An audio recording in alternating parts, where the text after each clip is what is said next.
Hello, wonderful people, and welcome to my channel. Today, I would like to talk to you about a movie that I recently saw in cinema, and I'm talking about the movie Linoleum, a movie from 2023, directed by Colin West. So, Linoleum takes us on a journey through the life of Cameron Edwin, who is brilliantly portrayed by Jim Gaffigan, and he is the endearing host of a science show for children. However, his show's late night time slot reflects its lack of success.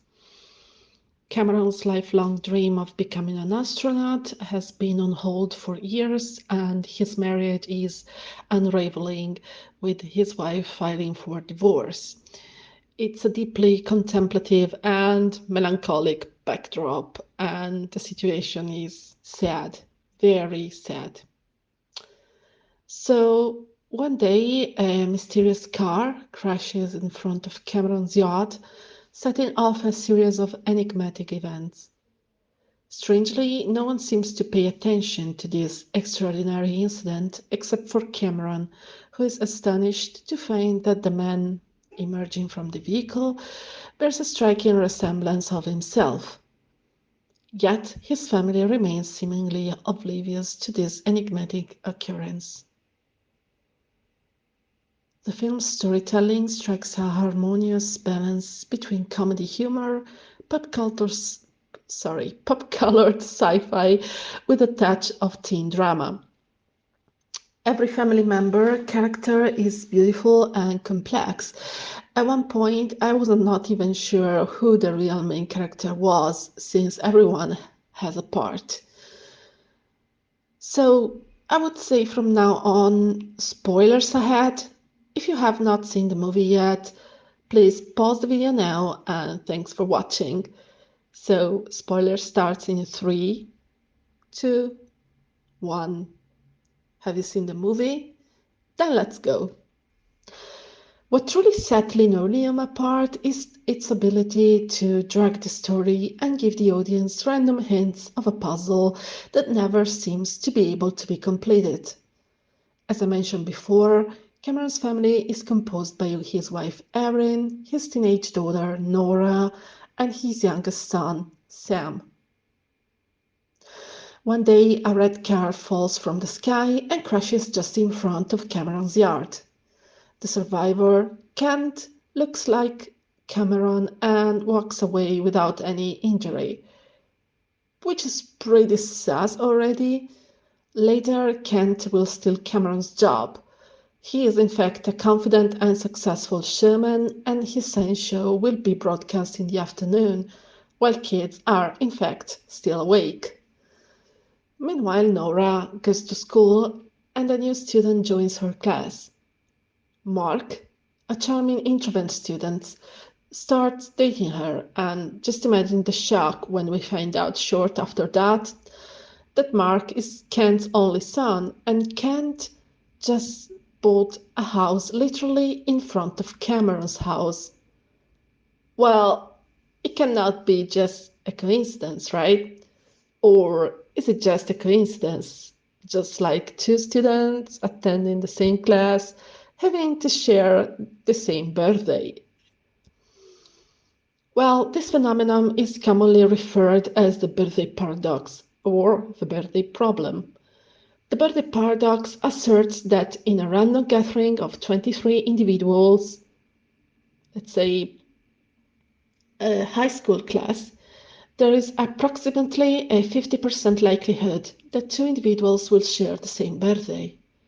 This might initially appear counterintuitive for several reasons. One reason be like, well, a person is in a room with 22 others, so there are only 22 opportunities to find a matching birthday when comparing their own with those of the others. However, the number of comparisons increases significantly when all 23 birthdays are taken into account. How does it increase? Well, The first person has 22 other birthdays to compare with, but the second person has already been compared to the first, leaving them with 21 unique comparisons. The third person then has 20, the fourth has 19, and so on.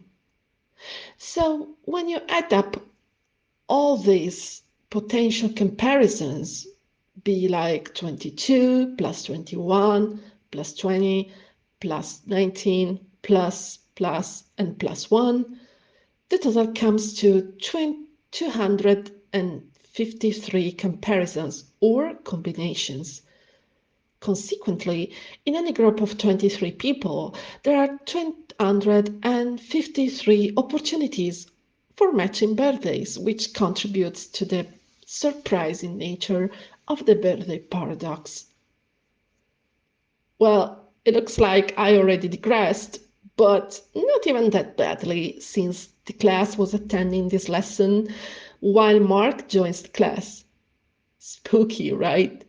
Even spookier, considering that we find out that Nora is born on Halloween, while the main girl, Regina George lookalike Darcy, is born on Valentine's Day. A birthday that shapes personality more than zodiac signs do.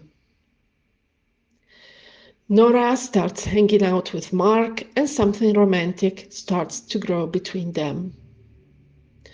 Mark looks like a positive character. He is charming, clever, funny, and he bonds with Cameron, wishing Kent was more like him as a dad. So, what is exactly going on? Looks like a web of hints that together are going to compose a puzzle in the end.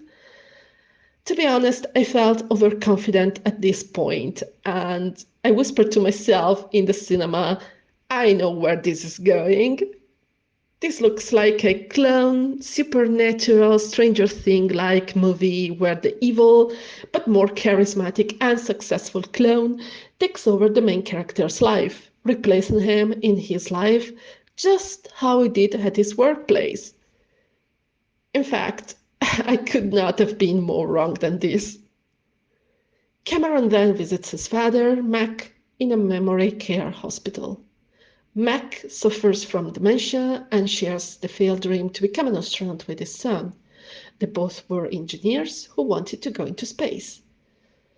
Cameron decides to build a rocket with spare pieces in his backyard with his wife Erin when Nora is having a Halloween birthday party, stealing all the attention from the glamorous party at Darcy's place.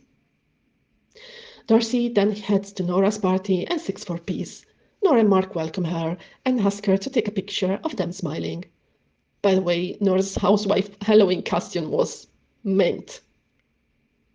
And in that moment, when Darcy takes a picture of the smiling couple, everything changes. Everything was finally making sense, but not as a puzzle, as I imagined, but more as a sad or at least emotional tsunami. In a twist, Cameron is revealed to be Mac, his elderly father. His son, dressed as a ghost for the party, is in fact a ghost himself, stillborn in real life, as I understood. The romantic story between Nora and Mark turns out to be Cameron's own love story with Erin, with Kent being his father. The film's dreamlike quality becomes apparent as you realize that what you've witnessed are the fragmented memory of an elderly man suffering from dementia. Every character represents an emotional experience during his dream, adding layers of subtlety and nuance to the narrative. I know it is indeed confusing, but in the end, a small portion of the movie, the final 15 minutes, gives us the explanation we deserve. Everything was oniric, more like a vivid and lucid dream, where every character does not simply represent itself, but rather a symbolic extension of such character, representing an emotional experience during the dream. It distinguishes itself by weaving multiple layers and nuances into his narrative. It left me with much to ponder long after the credits roll. In conclusion, Linoleum is a delightful and emotional movie that moved you to tears. It celebrates just human life. Everyone is so human, and we all celebrate their flaws and also their happy moments in life. If you had the opportunity to watch Linoleum, please feel free to share your thoughts here below. Let's keep the discussion respectful, and thank you for taking the time to share your thoughts. I'm already looking forward to reading your opinion. So, thanks a lot for watching, and I will see you next time. Bye!